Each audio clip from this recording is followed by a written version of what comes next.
So we are halfway through, and what's changing, what has to go, and what are we keeping? In this video, we're going to talk about all that.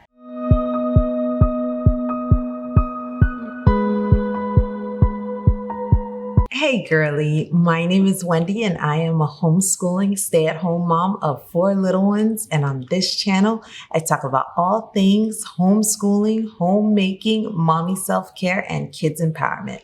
So subscribe, hit the notification bell so you don't miss a thing. So going into this school year, I thought I had it all down.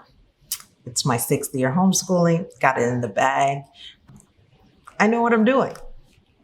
Yeah. I was wrong. Once again, we're halfway through and things are changing. But that's the beautiful thing about homeschooling.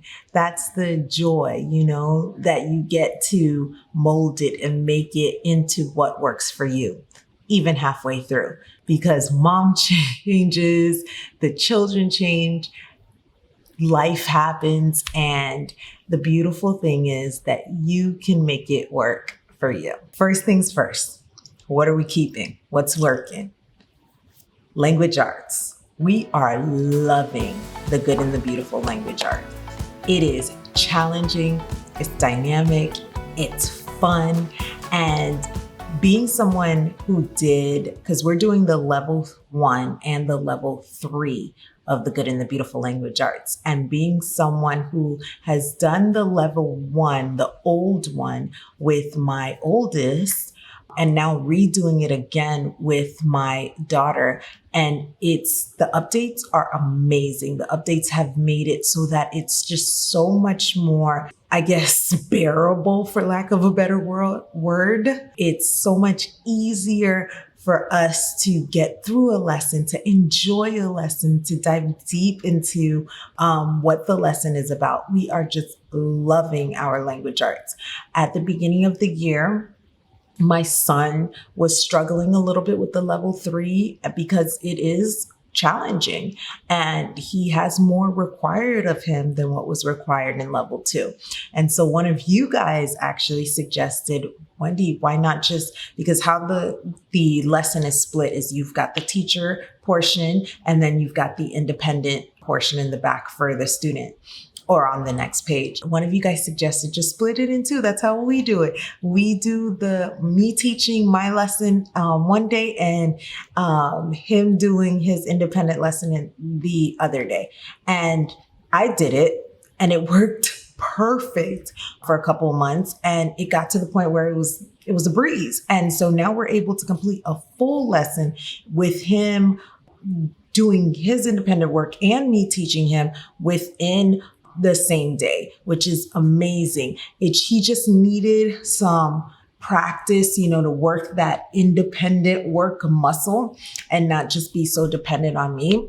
And one of the amazing things about this is we are now halfway through and we're getting to the point where the lesson part that's supposed to be me teaching him, he now has to read. So it says have your child read this to you. And it's teaching him how to teach himself, which is golden, because level 4, he pretty much teaches himself. And then I come through and I check, and I love when children can take ownership of their own learning. And that to me is just amazing. That to me is what college is all about. That to me is just what life is all about, just taking ownership of your own learning. And it's teaching them how to teach themselves. And anyways, I can rant and rave about the good and the beautiful all day. Their language arts curriculum, and I love it. Next, math. Now, my first grader's math, we are keeping. She is doing great with it, and she's loving it. She loves Math UC. So we're doing Math UC Alpha with her, and she is loving it. My 4th grader, he's having a little bit of a challenging time because right now he's doing triple digit multiplication. So he's having a little bit of a challenging time with that. So we've decided to pull away from that for a little bit, probably go back to it over the summer. And for now, we're going to be diving deep into teaching textbooks, which brings us to the first change is that we are going into teaching textbooks. And so far, so good. We've done teaching textbooks in the past and it hasn't really worked for us, but fingers crossed. Now that he's older, we've done it already, and he's a lot more advanced in his mathematics now. I'm keeping my fingers crossed that it's going to work for us this time around, but more to come on that in the future. But math. Next thing that we are keeping and we are loving, and the funny thing about this one is we actually started in October, which is unit studies. They've been a hit. My children are loving unit studies. It's gotten to the point that they've made a list of I want to say 10 to 15 unit studies that they want to do. I asked each one of them, I was like, okay, what do you guys want to learn about? And I was thinking they're going to, it wasn't going to be that serious, but my son is talking about, hey, I want to learn about disasters. I want to learn about, natural disasters. I want to learn about extreme weather. My daughter is like, I want to learn about gardening and planting, and I want to learn about the oceans and ocean animals and all these different things. And I'm just like, wow, you guys, they've got a natural curiosity for things. And so we are diving deep into unit studies. And the fun thing, which is what they're most excited about, is that with each unit study, we're planning a field trip to go along with it. And so we're going to be going to some place that dives deeper into that unit study. So unit studies, I don't see them going away anytime soon. And I guess that transitions seamlessly.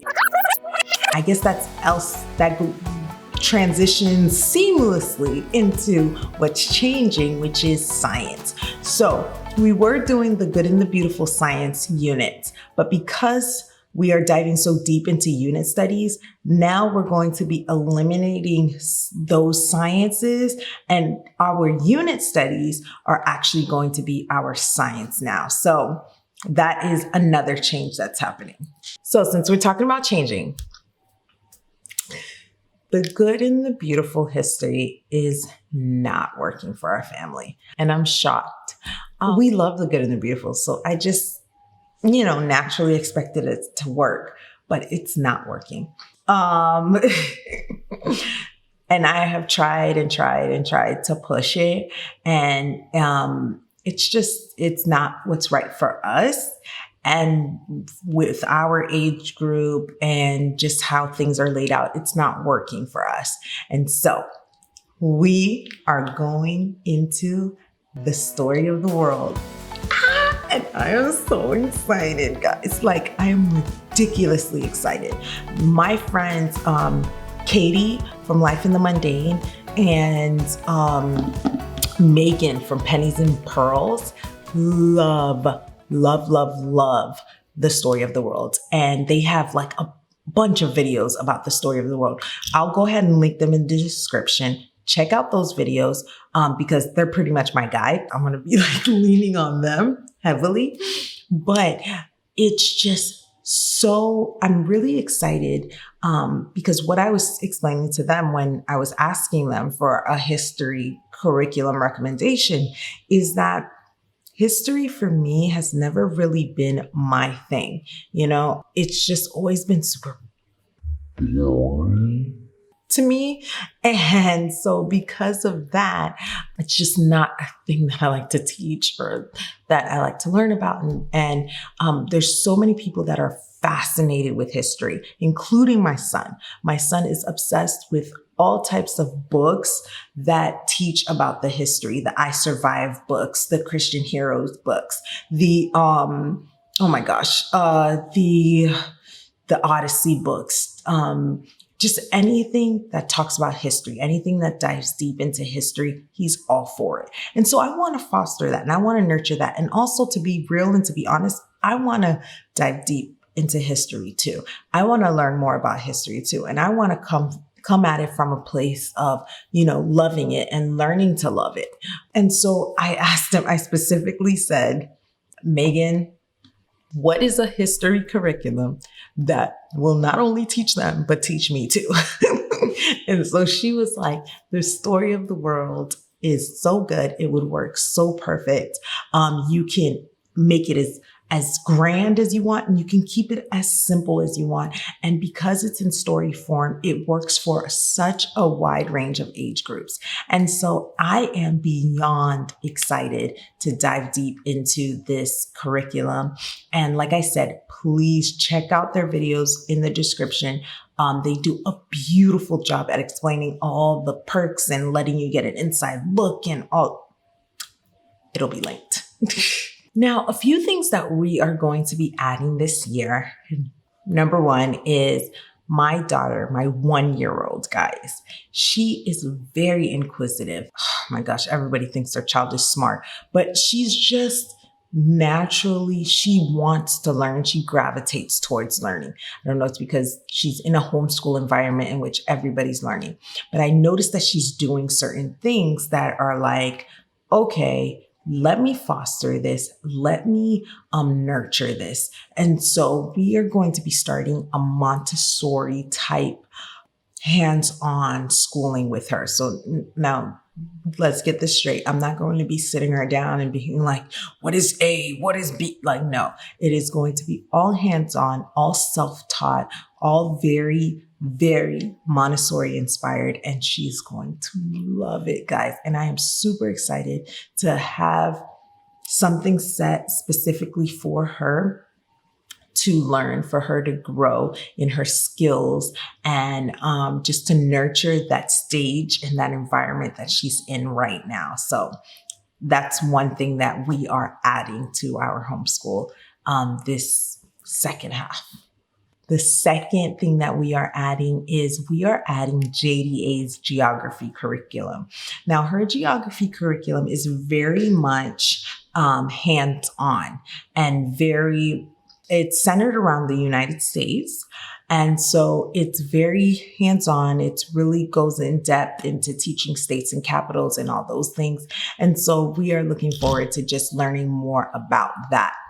This is really going to spice up our new year, just changing everything. Well, not everything, but changing a lot of things up, keeping what works, what doesn't work, we're letting it go, and adding in so much new things. It's going to make for a very exciting 2021, an exciting new year, especially when it comes to our homeschooling stuff. Now, if you want to see a video as to my resolutions for 2021, click the link here. Don't forget to subscribe and hit the notification bell, and I will see you next time. Bye.